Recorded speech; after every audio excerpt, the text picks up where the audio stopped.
तो अब बात करते हैं इस दुर्ग में घटी 3 घटनाओं की, जिसे सुनकर आज भी लोगों की रूह कांप जाती है। द्वार है और ये वो द्वार है जिसने लाखों दुश्मन सैनिकों को किले के अंदर घुसने से रोका है। जिन्होंने इस महल का निर्माण करवाया था। इस महल के अंदर कई सीक्रेट चेंबर और गुफा बनाई गई है। ये वही मंदिर है जिसमें मीराबाई भगवान श्री कृष्ण की पूजा और भक्ति किया करती थी। इस नौलखा भंडार में सोना, चांदी, युद्ध के औजार और तोपें रखी जाती थी।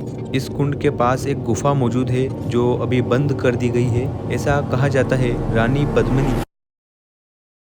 हेलो दोस्तों, स्वागत है आपका हमारे YouTube वीडियो में। और आज हम आए हैं इतिहास की वो जगह जहाँ पे लड़े गए हैं वो युद्ध, जिसमें रक्त ऐसे बहा है जैसे बरसात के मौसम में पानी रास्तों पे बहता है, उस प्रकार से यहाँ पे रक्त बहा है। मेवाड़ की इस धरती ने रक्त को इतना सस्ता बना दिया था। ऐसे ऐतिहासिक स्थान का नाम है चित्तौड़गढ़ दुर्ग। तो दोस्तों, आप में से बहुत सारे लोग गवर्नमेंट जॉब कंपटीशन एग्ज़ाम की तैयारी तो करते होंगे। उस तैयारी में, उस प्रिपरेशन में एक पार्ट आता है इतिहास, हिस्ट्री। और उस इतिहास, हिस्ट्री के अंदर एक पार्ट आता है स्थापत्य कला, जो बहुत ही इम्पोर्टेंट होता है। स्थापत्य कला का मतलब है ऐतिहासिक समय में बने हुए महल, दुर्ग, किले, जो स्थापत्य कला के अंदर आते हैं। और आज हम जानने आए हैं चित्तौड़ किले की स्थापत्य कला। दोस्तों, वैसे तो कहा जाता है इस किले का निर्माण महाभारत काल में पांडवों द्वारा कराया गया था, पर इतिहासकारों के हिसाब से और एनसीईआरटी के मुताबिक इस किले का निर्माण 7वीं शताब्दी में राजा चित्रांगद मौर्य ने कराया था। दोस्तों, ये किला इंडिया का ही नहीं बल्कि एशिया का सबसे बड़ा किला है और इस किले की लंबाई 8 किलोमीटर और चौड़ाई 2 किलोमीटर है।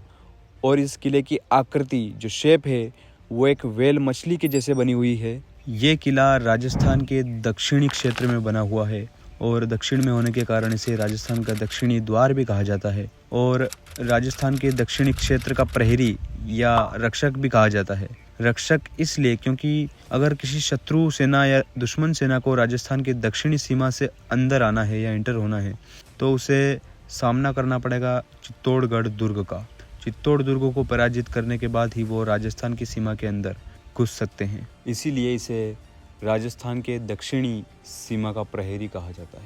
मेसा के पठार में बनी हुई एक पहाड़ी, जिसका नाम चित्रकूट पहाड़ी है, उस पहाड़ी पर ही चित्तौड़ किले को बनाया गया है। ये किला 2 नदियों के संगम पर बना हुआ है, जहाँ पर 2 नदियाँ मिलती है। एक तरफ से भेड़स नदी और दूसरी तरफ से गंभीरी नदी आकर मिलती है। इसी संगम पर चित्तौड़ किला बना हुआ है। अब बात करते हैं इस किले के मुख्य प्रवेश द्वार की, जो कि 7 है। और ये 7 द्वार एक मार्ग पे बने हैं जो सांप के आकार का है, इसलिए इसे सर्पिला मार्ग भी कहा जाता है। इस मार्ग को महाराणा कुंभा द्वारा बनाया गया है। मार्ग में आने वाला सबसे पहला द्वार है पाड़नपोल द्वार। पाड़नपोल द्वार इस किले का सबसे पहला द्वार है और ये वो द्वार है जिसने लाखों दुश्मन सैनिकों को किले के अंदर घुसने से रोका है। इस द्वार ने कई शूरवीरों का बलिदान भी देखा है, क्योंकि द्वार के पास ही रावत बाघ सिंह जी का स्मारक बना हुआ है, जो देवलिया यानी प्रतापगढ़ के सामंत थे। ये 1534 में बहादुर शाह के विरुद्ध युद्ध करते करते वीर गति को प्राप्त हुए थे। इनके बारे में वीडियो में आगे जानकारी लेंगे, जब चित्तौड़ का दूसरा शाखा, दूसरा जोहर हुआ था, उसके अंदर इनका विवरण आएगा। तो अब पाड़नपोल से आगे चलते हैं। पाड़नपोल से आधा किलोमीटर आगे चलते ही दूसरा द्वार आता है भैरवपोल। इसी भैरवपोल के पास बने हुए हैं 2 शूरवीरों के स्मारक, वीर कल्लाजी राठौड़ और वीर जयमल राठौड़। ये दोनों चाचा और भतीजा थे। इसमें जयमल राठौड़ कल्लाजी के चाचा थे। ये दोनों 1568 में अकबर के विरुद्ध युद्ध करते करते वीर गति को प्राप्त हुए थे। उस युद्ध में अकबर ने जयमल राठौड़ के पैर पर धोखे से गोली मार दी थी, तो जयमल राठौड़ चलने में असमर्थ हो गए थे। तो वीर कल्लाजी ने अपने चाचा जयमल को कंधे पर बिठाकर युद्ध किया था। दोनों के हाथों में 4 तलवारें थी, इसीलिए कल्लाजी राठौड़ को 4 हाथ वाले लोक देवता भी कहा जाता है। कल्लाजी का सर धड़ से अलग होने के बाद भी दुश्मनों से लड़ते रहा। इन सूरवीरों के याद में ये स्मारक बनाया गया है, जिसमें 4 खंभों वाली छतरी वीर कल्लाजी की है और 6 खंभों वाली छतरी वीर राव जयमल राठौड़ की है। भैरवपोल से आगे बढ़ते ही तीसरा द्वार आता है हनुमान पोल। इस विशालकाय द्वार का नाम हनुमान पोल इसलिए है क्योंकि इसके पास ही बना हुआ है प्राचीन हनुमान मंदिर। इस विशाल द्वार को अटूट और अभेद बनाया गया है, ये आप देख ही सकते हैं। हनुमान पोल से थोड़ा आगे चलते ही मोड़ पर ही बना हुआ है चौथा द्वार, गणेश पोल। गणेश पोल के पास ही गणेश जी का मंदिर बना हुआ है। गणेश पोल से आगे चलने के बाद पांचवा द्वार आता है जोड़ला पोल। जोड़ला पोल छठे द्वार से जुड़ा हुआ है, इसलिए इसे जोड़ला पोल कहा जाता है। छठा द्वार इसके पास ही मोड़ लेने पर आगे बना हुआ है, जिसका नाम लक्ष्मण पोल है। और लक्ष्मण पोल से आगे चलते ही सातवां द्वार, जो आखिरी द्वार है, इस द्वार का नाम राम पोल है। राम पोल के सामने ही बना हुआ है वीर फतेह सिंह सिसोदिया का स्मारक। ये 1568 में 1568 में अकबर के विरुद्ध युद्ध करते करते वीर गति को प्राप्त हुए थे। राम पोल द्वार के अंदर एंटर होते ही हम चित्तौड़ किले के अंदर दाखिल हो जाएंगे। दाखिल होते ही एक ही स्ट्रक्चर जो सबसे अधिक आपको पूरे किले में दिखेगा, वो है यहाँ पे बने हुए हजारों साल पुराने मंदिर। वैसे तो इस किले पर सैकड़ों मंदिर बनाए गए हैं, पर जो सबसे इम्पोर्टेंट और सबसे महत्वपूर्ण है उनकी जानकारी मैं आपको बताना चाहूँगा। उसमें से सबसे पहला मंदिर है तुलजा भवानी मंदिर। देवी तुलजा भवानी छत्रपति शिवाजी राव की कुल देवी कही जाती है और इनके मंदिर का निर्माण 15वीं शताब्दी में बनवीर द्वारा कराया गया था। वही बनवीर जिसने सोते हुए उदय सिंह की हत्या करनी चाहिए, पर पन्नाधाय ने अपने पुत्र को उदय सिंह की जगह सुलाकर अपने पुत्र का बलिदान दिया था। अगला मंदिर है बाण माता का मंदिर। बाण माता सिसोदिया राजपूत की कुल देवी है और इस मंदिर के अंदर बाण माता की अति सुंदर और मनमोहक प्रतिमा विराजित है। और ऐसा कहा जाता है कि कोई व्यक्ति लकवा रोग से ग्रसित है तो देवी बाण माता उसके रोग का निवारण करती है, इसलिए इन्हें लकवे रोग की निवारक देवी भी कहा जाता है। बाण माता के बिल्कुल पास एक और मंदिर बना हुआ है, देवी अन्नपूर्णा माता का मंदिर। इस मंदिर का निर्माण महाराणा हमीर ने 13वीं शताब्दी में करवाया था। अगले मंदिर की ओर चलते हैं, जिसका नाम है सातवीं देवरी मंदिर। 11वीं सदी में बनाया मंदिर एक जैन मंदिर है जो भगवान आदिनाथ को समर्पित है। इस मंदिर के प्रांगण में 26 मंदिर बने हैं और एक मुख्य मंदिर बना है, जिससे टोटल 27 मंदिर एक ही मंदिर में बने हैं। 27 मंदिर होने के कारण इसे सातवीं देवरी मंदिर भी कहा जाता है। इसके बाद अगला मंदिर है कुंभ स्वामी मंदिर। पंचायतन शैली में बना यह मंदिर 1449 में महाराणा कुंभा ने बनवाया था, जो एक विष्णु मंदिर है। इस मंदिर के प्रांगण में बिल्कुल पास एक और मंदिर बना है, जिसे मीरा मंदिर भी कहा जाता है। ये वही मंदिर है जिसमें मीराबाई भगवान श्री कृष्ण की पूजा और भक्ति किया करती थी। पूरा भारतवर्ष संत शिरोमणि मीराबाई को भगवान श्री कृष्ण की अनन्य भक्ति के लिए जानता है। मीराबाई का विवाह महाराणा सांगा के पुत्र भोजराज से हुआ था। भोजराज की मृत्यु विवाह के कुछ साल बाद ही हो गई, इसलिए मीरा जी ने अपना जीवन भगवान श्री कृष्ण को समर्पित कर दिया था। मीराबाई को राजस्थान की राधा भी कहा जाता है। इस मंदिर का निर्माण महाराणा कुंभा ने करवाया था। इस मंदिर में जो मुख्य प्रतिमा, जो मुख्य मूर्ति थी, वो भी वर्तमान में जयपुर के आमेर दुर्ग में एक मंदिर बना है, जगत शिरोमणि मंदिर। उस मंदिर में वो भगवान श्री कृष्ण की मूर्ति स्थित है, जिसकी पूजा मीराबाई किया करती थी। महाराणा सांगा ने इस मंदिर का पुनर्निर्माण करवाया था। मुगल काल के समय इस मंदिर के बाहर बनी मूर्तियों को खंडित कर दिया गया, तोड़ दिया गया। आखिर में मीराबाई भगवान श्री कृष्ण की भक्ति करते करते द्वारिका में रणछोड़ राय मंदिर की मूर्ति में समा गई, विलीन हो गई। किले का नेक्स्ट इम्पोर्टेंट मंदिर है कालिका माता मंदिर। ये मंदिर 1300 साल पहले मतलब 8वीं शताब्दी में बनाया था। मुगल काल के दौरान इसे खंडित कर दिया गया था, फिर महाराणा कुंभा के समय इसे रिपेयर किया गया। इसे चित्तौड़ का सूर्य मंदिर भी कहा जाता है, क्योंकि पहले ये सूर्य मंदिर था, फिर इसमें कालिका माता की प्रतिमा विराजित की गई। इस किले में सबसे अधिक भीड़ इस मंदिर में देखी जाती है। अगला महत्वपूर्ण मंदिर है समाधीश्वर मंदिर। इस मंदिर का निर्माण भोज परमार ने 11वीं सदी के मध्य करवाया था। इस मंदिर में ब्रह्मा विष्णु महेश की एक प्रतिमा विराजित है, इसलिए इसे त्रिभुवन नारायण मंदिर भी कहा जाता है। ये थे इस दुर्ग पर बने हुए महत्वपूर्ण मंदिर। दोस्तों, अब हम बात करेंगे इस दुर्ग पर बने हुए तालाब, कुंड और बावड़ियों की। ऐसा कहा जाता है इस दुर्ग पर पुराने समय में 84 तालाब, 84 तालाब थे, जिसमें से 24 तो अभी भी मौजूद है। किले में बने हुए उन तालाबों की जानकारी लेंगे जो सबसे महत्वपूर्ण है और कॉम्पिटिशन एग्जाम में पूछे जाते हैं, जिसमें से सबसे पहला तालाब है गोमुख कुंड, जिसे आपने कई तस्वीरों में देखा होगा। ये समाधीश्वर मंदिर के बिल्कुल पास ही मौजूद है।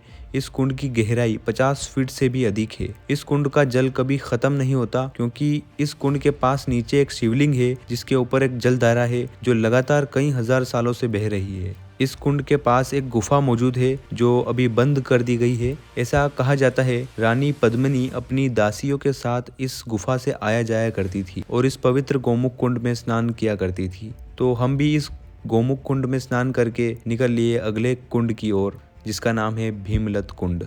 जैसा कि नाम से ही पता चलता है, महाभारत काल के महाबली भीम ने लात मारकर इस कुंड का निर्माण किया था। अज्ञातवास के दौरान जब पांडवों को धन की कमी हो गई थी, तब भीम पारस पत्थर की तलाश में इस चित्रकूट पहाड़ी पर आए थे। पारस पत्थर वो पत्थर होता है जिसे अगर किसी वस्तु से छुआ दिया जाए तो वो वस्तु सोने में बदल जाती है। तो इस पहाड़ी पर एक साधु यति कुकड़ेश्वर रहते थे। उनसे भीम ने पारस पत्थर की मांग की तो साधु ने भीम से कहा कि अगर तुम इस पहाड़ी पर रातों रात एक दुर्ग का निर्माण कर दोगे तो तुम्हें पारस पत्थर प्रदान कर दूंगा। पर महाबली भीम सूर्योदय होने से पहले दुर्ग का निर्माण नहीं कर पाए, इसलिए उन्होंने क्रोध में आकर धरती पर लात मारकर एक गड्ढा कर दिया। उसी गड्ढे को भीमलत कुंड कहा जाता है। दोस्तों, इस दुर्ग पर 2 विशालकाय बावड़ी भी बनी हैं, पर उनको जल संग्रहित करने के लिए नहीं बनाया गया था। उनमें संग्रहित किया जाता था घी और तेल। जी हाँ, ये है घी की बावड़ी। इस विशालकाय बावड़ी में घी को संग्रहित किया जाता था क्योंकि किले की सुरक्षा में लगी सेना के भोजन को बनाने के लिए और राजा के पुत्र और पुत्री के विवाह के अवसर पर लाखों लोगों के भोजन को बनाने के लिए इस बावड़ी में घी को संग्रहित किया जाता था। इस बावड़ी के फर्श को चूने से बनाया गया है जिससे घी का रिसाव जमीन में ना हो। इसी प्रकार यहाँ पर तेल की बावड़ी भी बनाई गई है जिसमें तेल संग्रहित किया जाता था किले की मशालों को जलाने के लिए और अन्य कार्यों के लिए। और यहाँ पर खातण बावड़ी भी मौजूद है जो इस किले की सबसे बड़ी बावड़ी है। अब बात करते हैं इस चित्तौड़ दुर्ग पर बने हुए महलों की। जो सबसे महत्वपूर्ण है उनकी जानकारी लेते हैं, जिसमें सबसे पहला महल है कुंभा महल, जिसे नवकोटा महल भी कहा जाता है। इसका निर्माण महाराणा कुंभा ने ही करवाया था। ये वही महल है जिसमें बनवीर ने उदय सिंह को मारना चाहा पर पन्नाधाय ने अपने पुत्र चंदन की बलि देकर उदय सिंह की रक्षा की थी। इस कुंभा महल में एक मंदिर बना हुआ है जिसका नाम श्रृंगार चौरी मंदिर है। इस मंदिर का निर्माण 1448 में वेलका ने करवाया था और ये एक जैन मंदिर है। इस मंदिर का इम्पोर्टेंट पॉइंट यह है कि महाराणा कुंभा की पुत्री रमाबाई का विवाह इस मंदिर में हुआ था। रमाबाई को वागीश्वरी भी कहा जाता है क्योंकि रमाबाई संगीत कला में सर्वश्रेष्ठ गायिका थी। इस विशाल कुंभा महल में 4 महल बने हैं, उदय महल, मोती महल, आंवला महल और टमकण महल। इस कुंभा पैलेस के बिल्कुल सामने एक दुर्ग टाइप बना है जिसका नाम नवलखा भंडार है। इसका निर्माण बनवीर ने करवाया था। इस नवलखा भंडार में सोना, चांदी, युद्ध के औजार और तोपें रखी जाती थी। अब अगले महल की बात करते हैं तो वो है रानी पद्मिनी का महल। ये महल इस किले का सबसे खूबसूरत डिजाइनर महल है जो लगभग 900 साल पहले बनाया गया था। इसी में रानी पद्मिनी रहा करती थी।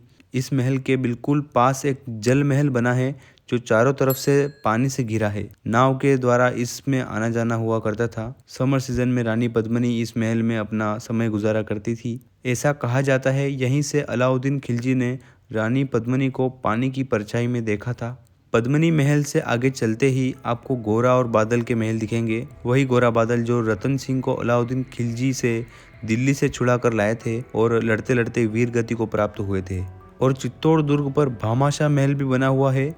वही भामाशाह जिसने महाराणा प्रताप को आर्थिक सहायता दी थी। अगला महल है फतेह प्रकाश महल। इस किले का सबसे आखिरी में बनाया गया महल है। इसे 1906 में महाराज फतेह सिंह ने बनवाया था, पर सरकार ने इस महल को अब म्यूजियम में बदल दिया है। इसमें इतिहास से जुड़ी कई वस्तुओं को रखा गया है। हाल ही में मेवाड़ के नए महाराणा विश्वराज सिंह का राज्याभिषेक इसी फतेह प्रकाश महल में हुआ है। अब बात करते हैं रतन सिंह महल की, जिसका निर्माण 1528 से 1531 के बीच राणा रतन सिंह ने करवाया था। ये रतन सिंह रानी पद्मिनी वाले रतन सिंह नहीं थे। ये रतन सिंह सेकेंड थे जिन्होंने इस महल का निर्माण करवाया था। इस महल के अंदर कई सीक्रेट चेम्बर और गुफा बनाई गई है। इस महल के पास एक तालाब बना है जिसका नाम रत्नेश्वर तालाब है और इस तालाब के पास ही रत्नेश्वर महादेव का मंदिर भी बना है जिसमें रतन सिंह पूजा करने आया करते थे। अब बात करते हैं इस किले के सबसे महत्वपूर्ण, सबसे इम्पोर्टेंट स्ट्रक्चर की, जो पूरे विश्व में अपनी छाप छोड़े हुआ है, जिसका नाम है विजय स्तंभ, जिसे विष्णु ध्वज और विक्ट्री टावर भी कहा जाता है। इसका निर्माण महाराणा कुंभा ने करवाया था, क्योंकि महाराणा कुंभा के पिता की हत्या उनके ही करीबी चाचा मेरा, मेहपा पंवार और अक्का ने कर दी थी। महाराणा कुंभा के शासक बनते ही ये तीनों मालवा के शासक महमूद खिलजी की शरण में चले गए। कुंभा ने अपने पिता के हत्यारों से बदला लेने के लिए महमूद खिलजी पर आक्रमण कर दिया और महमूद खिलजी और महाराणा कुंभा के बीच 1437 में सारंगपुर का युद्ध हुआ। महाराणा कुंभा ने अपने पिता के हत्यारों को मौत के घाट उतारकर सारंगपुर युद्ध को जीता और सारंगपुर युद्ध की विजय के उपलक्ष्य में इस विजय स्तंभ का निर्माण करवाया। 1440 में इसका निर्माण शुरू हुआ और 1448 में इसका निर्माण पूर्ण हुआ। 9 साल लगे इसे बनाने में और कुल 9 मंजिला ये इमारत है। इस विजय स्तंभ की लंबाई 122 फीट है और चौड़ाई 30 फीट है। टोटल 157 सीढ़ियां बनी हैं इसमें ऊपर जाने के लिए। इस विजय स्तंभ को बनाने के लिए 4 वास्तुकार शामिल थे, जेता, नाथा, पेमा और पुंजा। इस विजय स्तंभ की तीसरी मंजिल पर अरबी भाषा में 9 बार अल्लाह लिखा है, इसलिए मुगलों ने इसे गिराया नहीं, केवल बार बनी मूर्तियों को खंडित कर दिया। आगे जाकर स्वरूप सिंह ने इस विजय स्तंभ का जीर्णोद्धार किया, इसकी मरम्मत कराई। इसकी पहली मंजिल पर विष्णु मंदिर बना है और 8वीं मंजिल पर कोई मूर्ति नहीं है और 9वीं मंजिल पर कीर्ति स्तंभ प्रशस्ति लिखित है। राजस्थान माध्यमिक शिक्षा बोर्ड का लोगो विजय स्तंभ ही है और राजस्थान पुलिस और वन विभाग का प्रतीक चिन्ह भी विजय स्तंभ ही है। विजय स्तंभ राजस्थान का प्रथम स्मारक है जिस पर 15 अगस्त 1949 में 1 रुपए का डाक टिकट जारी हुआ था। विजय स्तंभ को बनाने में उस समय लगभग 90 लाख रुपए की लागत लगी थी। अब बात करते हैं विजय स्तंभ जैसे दिखने वाले भवन की, जिसका नाम है कीर्ति स्तंभ। ये भवन विजय स्तंभ से भी पहले बनाया गया था। इसका निर्माण जैन व्यापारी जीजा शाह ने करवाया था और ये कीर्ति स्तंभ जैन धर्म के प्रथम तीर्थकार आदिनाथ ऋषभ देव को समर्पित है। बेसिकली जैन धर्म को समर्पित ये स्मारक है जिसमें जैन प्रशस्ति लिखित है। कुल 7 मंजिला यह भवन है और 76 फीट की इसकी ऊंचाई है और इस कीर्ति स्तंभ के पास ही भगवान आदिनाथ को समर्पित एक जैन मंदिर बना है। कीर्ति स्तंभ से आगे चलते ही आपको एक प्रवेश द्वार दिखेगा जिसका नाम है सूरजपोल द्वार। ये द्वार इस किले का सबसे मुख्य द्वार है। बाकी जो 7 द्वार आपको मैंने दिखाए थे वो इस किले के पीछे से आने के द्वार है। ये दरवाजा इस किले के पूर्व में बना है। यहीं से सेना युद्ध के मैदान में आया जाया करती थी। इस दरवाजे के ऊपर नुकीली कीलें लगाई गई है क्योंकि उस समय दुर्ग में घुसने के लिए दरवाजे को हाथियों से तोड़वाया जाता था, इसलिए हाथियों से बचाने के लिए इस दरवाजे के ऊपर नुकीली कीलें लगाई गई है जिससे हाथी दरवाजे को तोड़ ना पाए। इस द्वार के सामने ही युद्ध का मैदान है। यहीं से सेना उस मैदान में युद्ध लड़ने जाया करती थी। दोस्तों, अब बात करते हैं इस दुर्ग में घटी 3 घटनाओं की, जिसे सुनकर आज भी लोगों की रूह कांप जाती है। इसके आगे त्याग और बलिदान शब्द भी छोटे पड़ जाते हैं। इतिहास के पन्नों में इन घटनाओं को कहा जाता है जौहर। जी हाँ, इस दुर्ग में 3 बार जौहर यानी 3 बार सांके हुए हैं। जब महिलाएं और राजपूत रानियां अपनी आन बान शान और इज्जत को बचाने के लिए आग में कूद जाया करती थी, उसे कहा जाता था जौहर। चित्तौड़ दुर्ग में सबसे पहला जौहर 26 अगस्त 1303 में हुआ था, जब दिल्ली सल्तनत के शासक अलाउद्दीन खिलजी ने चित्तौड़ दुर्ग को अपनी 4,75,000 की विशाल सेना द्वारा चारों तरफ से घेर लिया था। तब रावल रतन सिंह ने सर पर केसरिया साफा पहनकर अपने 10,000 सैनिकों के साथ किले के दरवाजे खोलकर खिलजी की विशाल सेना के ऊपर टूट पड़े और मरने और मारने के लिए तैयार हो गए। और इधर दुर्ग के अंदर रानी पद्मिनी और 1600 रानियां अपनी आन बान शान और इज्जत को बचाने के लिए आग के कुंड में जिंदा जलकर सती हो गई। यही वो जगह है जहां पर रानी पद्मिनी ने 1600 रानियों के साथ जौहर किया था। इस हरे गार्डन की जगह कई फुट गहरा कुंड था जिसमें जौहर हुआ था। ये वो जौहर कुंड है जिसको गवर्नमेंट द्वारा मिट्टी से भरवा दिया गया है। इस जगह एक ही नहीं बल्कि 3 बार जौहर हुआ है। दूसरा जौहर 1534 में गुजरात के बहादुर शाह ने दुर्ग पर आक्रमण कर दिया था, जिसमें केसरिया रावत बाघ सिंह ने किया और जौहर रानी कर्मावती ने किया। और तीसरा और मेवाड़ का आखिरी जौहर 1568 में हुआ था, जब अकबर ने किले को घेर लिया था, जिसमें केसरिया फतेह सिंह ने किया और जौहर फूल कंवर ने किया। ये तीनों जौहर इसी कुंड के अंदर हुए थे। दोस्तों, इस दुर्ग को लिविंग फोर्ट भी कहा जाता है क्योंकि राजस्थान का सबसे बड़ा दुर्ग है जिसमें लोग आज भी रहते हैं। चित्तौड़ दुर्ग को यूनेस्को ने 21 जून 2013 में विश्व धरोहर वर्ल्ड हेरिटेज साइट में घोषित किया। इस दुर्ग पर सबसे पहला विदेशी आक्रमण मामू अफगान ने किया था। ये था चित्तौड़गढ़ दुर्ग और इस दुर्ग की संपूर्ण स्थापत्य कला की जानकारी। तो दोस्तों, इस किले को घूमते घूमते मेरी तो हालत खराब हो गई। शायद इसीलिए इस किले के लिए एक कहावत है, गढ़ तो चित्तौड़गढ़ बाकी सब गढ़ैया। ये कहावत कही थी अबुल फजल ने, जो अकबर का दरबारी विद्वान था। सो दोस्तों, ये थी चित्तौड़ किले की जानकारी। वीडियो अच्छा लगा हो तो do let me know in the comment section और hit that like button, press the subscribe button. Peace out.